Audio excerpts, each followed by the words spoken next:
forced to suspend surgeries due to a broken elevator at the surgery block. And we are also working to have the lift restored. We have given ourselves within a week, and so within that period we'll be able to restore it. Also coming up in the bulletin, we'll bring you the story of a 42-year-old teacher whose dreams of a bountiful harvest have been a nightmare due to the prolonged drought in the northern part of the country. So the amount I've invested into it, because of the drought, it's like all of us are confused. And the government should have even let the agri-minister to come to Savannah region and see what actually is happening. Economist Professor John Gachi has been cautioning Parliament to scrutinize and ensure the value for money before assenting to the request by the Finance Ministry to withdraw 500 million Ghana cedis from the contingency fund. Details of all of these stories and more coming up for you here on the Starr Midday News. Do stay tuned.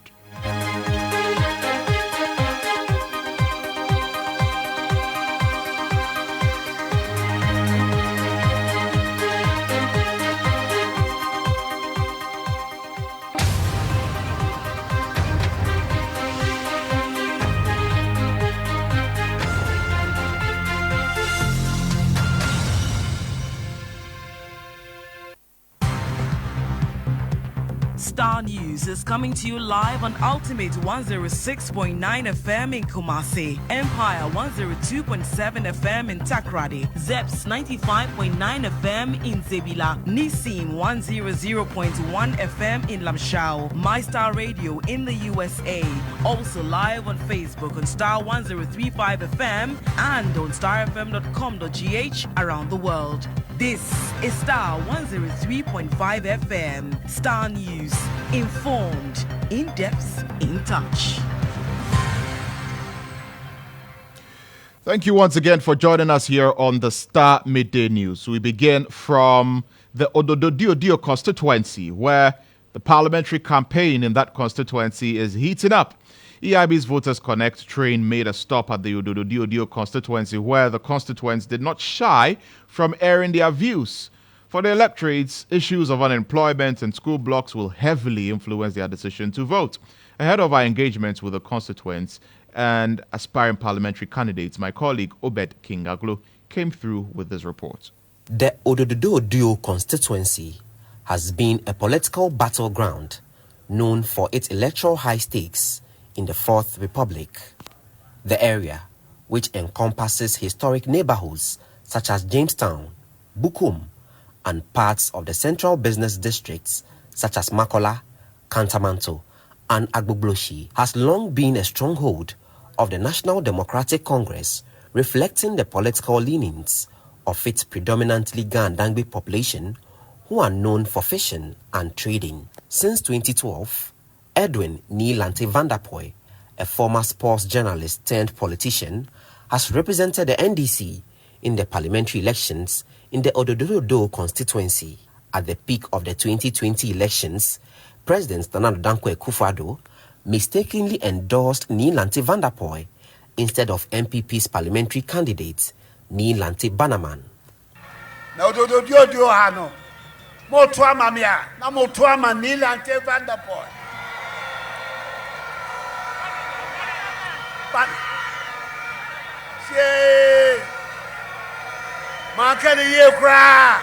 although the 2020 elections were fiercely contested with pockets of violence, Nilante Vanderpoy maintained the parliamentary seat for the NDC with over 6,000 votes difference. But the parliamentary candidacy of both the NDC and the MPP for the 2024 elections has changed. The MPP will be represented by businessman Abdul Manaf Ni Ajaisowa, who beat Nilante Bannerman, the 2020 parliamentary candidate of the MPP in the primaries. According to Manaf, who is optimistic of breaking the jinx of the NDC in the constituency. We want development in the constituency. The NDC has not done anything for the constituency over the years.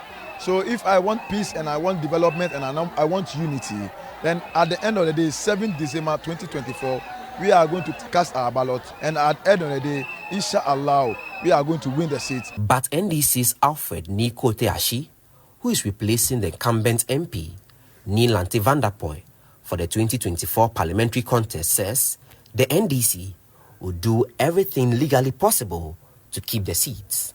I know that the people of Odododio need jobs, and I have told them that those of them who don't have it will help them. My people believe in me. I have assured them that I will support them through education. The constituency is, however, faced with a number of challenges, including youth unemployment, teenage pregnancy, and poor sanitation. Reporting for Star News, Obed Kingaglo, Odododio, Accra. And that's Obed Kingaglo's report there. Well, EIB's Voter Connect train made a stop in the constituency where the contesting candidates took their turns to ask electorates to vote for them. The NDC's parliamentary candidate, Alfred Nikoteashi, is confident about maintaining the parliamentary seat. And if something belongs to you, you don't need guns to protect it. You don't need to pull machetes to fight for it. It is those who want it at all costs, who employ every possible means to put fear in the people so that they'll be able to take power. But I'm telling them that elections in Odododio will always be for NDC. We'll continue to develop the constituency for them, and they will see the benefits of the NDC. Now, you will. But the MPP's Abdul Manaf Soa is optimistic about his chances of wrestling back the seat for the NPP. He says he is focused.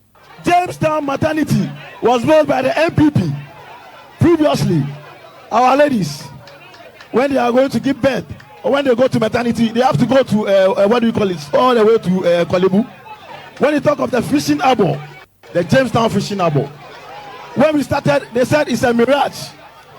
We cannot do it. But today, you can go there and see for yourself. It's visible. And for the creation of jobs. First of all, I want to tell them what the new Patriotic Party has done in Odododo constituency, that they have not been able to do it. In this constituency, we have job unemployment. Well, Obed Kingaglo, who filed the report earlier from the Odododio constituency, is joining me in the studio. Obed, welcome to the bulletin. What were the constituents' reaction to these parliamentary candidates as they were speaking? Right, Lantam. So we just came back from the constituency where the constituents are saying that issues regarding employment and also the availability of credit facilities for them to be able to do businesses is top on their priority. Specifically, they cite the opening of the Jamestown fishing harbor. The harbor has been constructed, but it's yet to be opened or operationalized. And they also talk about the Salaga market. There is this market which has been there for some time now, but it's not completed. They are saying that whichever political party will be able to complete it. You know that currently the member of parliament for the area is Edwin Nilante Vanderpoy. During the NDC era, the market was pulled down, but to date, it has not been reconstructed. And so they are saying that these are some of the issues they are going to look at in terms of voting for the parliamentary candidates. And what was the impact of the NDC in the constituency for the ESF and AMI year? Currently, we are MP Ebaye ministerial post.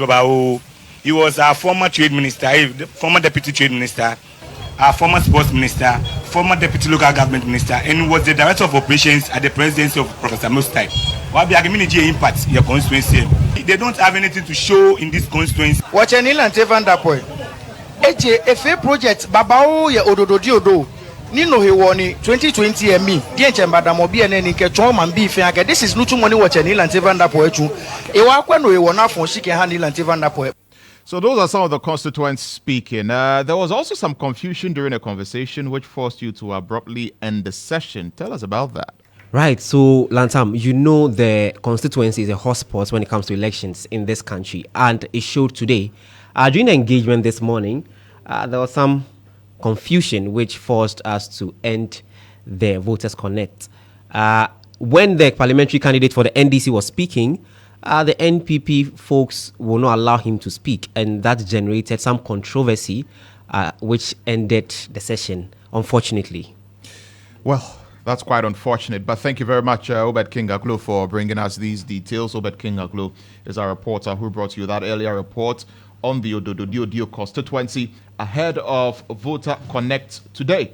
which we have just brought you details of here on the Start Midday News. Well, a senior campaign aide to the MPP flag bearer, Dr. Mahmoud Bawumia, Anthony Abe Fakabo, has defended the vice president's inability to implement his proposed policies while in government. Speaking to journalists on the sidelines of Dr. Mahmoud Bawumia's tour of the Ablekuma North constituency and West constituencies, the former member of parliament for Laura said the vice president was incapable of doing so because he is not the president. Convenient truth is the fact that the man doesn't have the authority. I don't know why it's so difficult for you to appreciate the fact that you are going to present this interview. It goes straight to your news editor. He has a final say. Do you have a say? You're also to present your work. It's up to your news editor to determine what is newsworthy and which will go on air. President Mahama, before 2016 election, promised the people of the North that he indeed was going to create a savannah region. He did that. He came into office and was vice president. Throughout his 8 years, he could never lift a finger on that idea which he had sold to the people of the North, that indeed if he was a vice president, he was going to champion the creation of the savannah region. That didn't happen. Could it have been convenience then? He didn't do it simply because he didn't have the authority. Those of us who knew and understood the governance system knows that a vice president doesn't have the authority to proceed. The things that Bawumia has, the okay and support of his president, he's told you well over 30 policies. Why is that not an issue for you? That didn't happen. Could it have been convenience then? He didn't do it simply because he didn't have the authority.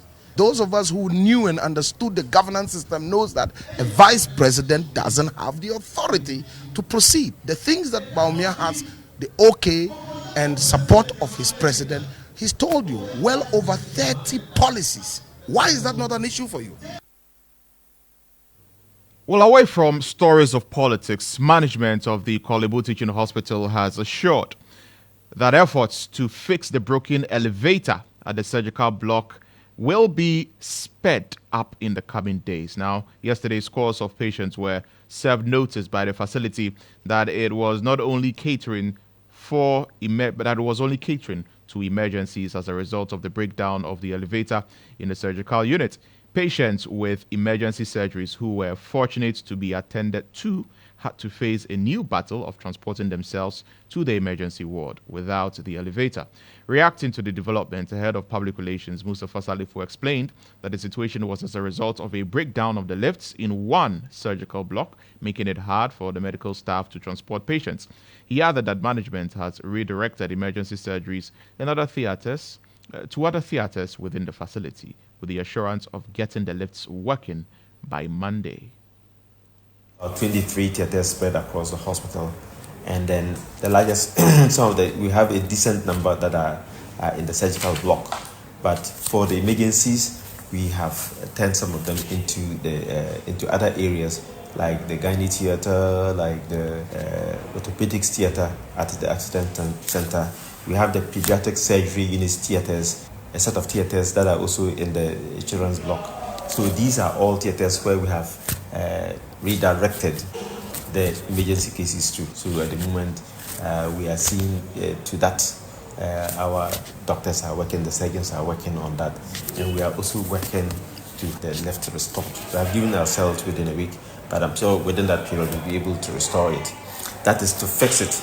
But we have initiated the procurement process to procure a brand new lift for the department for the delivery of that. For the delivery and installation, that may take about 6 months. But in the meantime, the remedial action that we're taking, we hope it will keep the work going on whilst we take our time to replace the lift at the surgical department. A brand new lift, yes. Well, my colleague Evelyn Araba Edu is at the premises of the Kolebu Teaching Hospital, and she joins us via phone. Araba, welcome to the bulletin. What is the situation looking like today? Surgery still being postponed? All right, Lantam, as we speak, management has refused the claims that surgeries are being postponed, but it says that they are still attending to emergency surgeries. So, and these emergency surgeries are being conducted in some of 823 theaters dotted within the facility, and so they have not postponed emergency surgeries. What they have postponed is the cold cases, which they say they are non-emergency cases. So that is what they have postponed now. But as we speak, the elevator is still not functioning, and there has been chairs that have been used to barricade the two elevators, indicating that it is not functioning. And this facility, this surgical block, it is a 6-story building, and on a daily basis, they see to about 10 emergency cases, and with cases that are not emergency, they are about over 230 cases. And when we were just about leaving the facility, we caught up with some relatives of patients here, and who was very furious, and she was lamenting about how the whole thing is impacting them, because it is a 6-story building, as I indicated, and if you have a relative at the last floor, it means you have to use the stairs all the way to the last floor. And they said that the management shouldn't have even sat down for this to happen before trying to get their engineers to work on it. However, I interacted with the management earlier, and they made mention that the facility will indeed be ready by Monday. And as we speak, they have initiated procurement processes to get a new elevator, which should be within the country in about 6 months. Lantam. Very well, Araba. Thank you for bringing us that update from the Korle Bu Teaching Hospital. Evelyn Araba Edu is a man on the ground, a woman on the ground from the Korle Bu Teaching Hospital, helping us understand what the situation is over there. Now, each time I step foot on the farm, my heart sings. Looking at the withered maize, it's hard not to worry. Those were the words told to the news team by a 42-year-old teacher from Fufulso, near Damango in the central Gonja district of the Savannah region. After investing his entire salary and savings into the land, the sight of the failed crops leave him fearful for the future. What will my family and I eat next year? He wonders, as his dream of a bountiful harvest turns into a painful reality. There's more in the following reports by Peter Kwao Adato. Read to you by Nirena Bass. In the heart of the Savannah region, the parched fields of Fufulso tell a story of despair and shattered dreams. A 42-year-old teacher who has dedicated his life to both education and farming now faces the harsh reality of a failed harvest that threatens not only his livelihood but the very survival of his family. This year, he expanded his farm from 50 to 70 acres, investing about 20,000 cedis per acre, hoping to increase his yield. But instead of reaping the rewards of his